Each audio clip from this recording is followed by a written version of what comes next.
Abiso sa mga motorista, ipinatutupad na muli simula po ngayong araw sa Metro Manila ang No Contact Apprehension Policy ng MMDA. Epektibo ang polisiya sa mga sumusunod na kalsada. Recto, Mendoza, President Quirino Avenue, Araneta Avenue, EDSA, CP Garcia, Katipunan at Tandang Sora.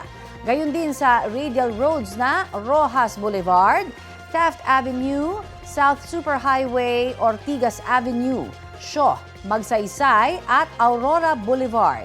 Pati na sa Quezon Avenue, Commonwealth Avenue, A. Bonifacio, Rizal Avenue, Delpan, Marcos Highway at MacArthur Highway.